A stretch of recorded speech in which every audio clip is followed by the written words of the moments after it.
Hey everybody, what's up? Tim here with this week's Magnetic Moment. Hope wherever you're at, you are doing phenomenal, having an awesome day. Title for today's shoot is Don't Get Frustrated with the Process. So, what do you use a quote from earlier in the week that said, sometimes when things look like they're falling apart is actually when things are coming together. And one of the things that I have found to be true, when you're pushing toward a goal, when you're believing for something, when you're trying to make something happen, you are gonna run into resistance without a doubt. And a lot of times when we're in the process, it looks like we're getting bogged down and there's all these challenges and difficulties that come up that scream in your face, there is no way you're gonna do this. And a lot of times things look like they're not only resisting us, but that things look like they're totally impossible. And once we start applying our effort, we start applying our faith, and we're trying to get somewhere, not only do things stagnate, but they actually go in the opposite direction and they look more impossible and they look more difficult and they just look like there is no way they're gonna happen, and they actually get worse. And sometimes they get significantly worse even than when we first start out. Well, what I found to be true is not only does that happen, but we should expect for that to happen. And a lot of times that very resistance that comes up, those very difficulties, the fact that it goes from good to bad to worse is actually a great thing, because it indicates that we're getting closer and closer and closer.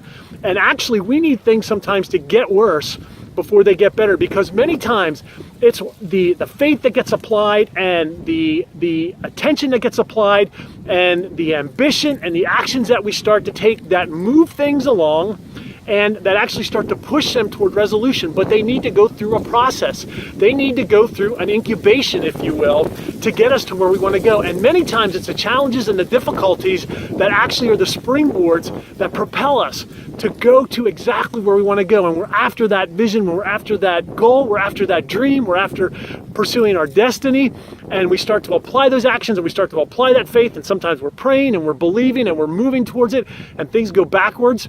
It's the very fact that things go backwards that confirm to us that we are moving in the right direction. And it's the very fact that things get worse, even to the point where they look impossible, that let us know that we're closer than we could ever imagine. And it's those difficulties and those impossibilities that set the stage for things to work out in our favor and that actually propel us forward. Now, don't ask me how to explain this, because I can't. But what I've observed is when I'm believing for something and I'm working towards something and I'm pushing towards something and it's something really big, usually it starts going from good to bad to worse. But it's in that spot of worse, when things look like they're falling apart, that things are actually coming together. And if we don't give up, and if we keep pushing, and if we keep taking those actions day in and day out, we keep believing, we keep our prayers going, and we keep taking the appropriate steps and keep pushing forward and refuse to quit and refuse to yield, we push through that resistance. And it's almost like the universe and the world is testing us to say, how bad do you really want it? Is this really what you want? Because I'm going to put up every adversity, every difficulty to see if you quit. And if you don't quit, I'm going to honor you. And you're going to get not only what you want, but even better than what you want. So a lot of times when things look like they're falling apart, they're actually falling into place. If we can just persevere and continue to move through those difficulties and not only recognize that they happen, but expect for them to happen. And not look at them as deal breakers or as discouragements, but look at them as absolutely signs and confirmations that we are moving in the direction that we should. And the very thing we're working for is in the process of coming to pass. It's showing up, it's manifesting. If we don't quit, we don't give up, we keep giving 110%, we keep staying positive and optimistic, we keep taking the actions that are needed, and we punch through that resistance and watch things turn around and move in our favor. So when that resistance shows up, recognize it's not things falling apart, it's actually things falling into place. Don't give up, don't quit. You're closer than you could possibly imagine. Keep at it, and you will see whatever it is that you're going for show up bigger and better than you can expect. So Tim with today's Magnetic Moment. Hope you found that helpful. Have an awesome day. Don't quit. See ya.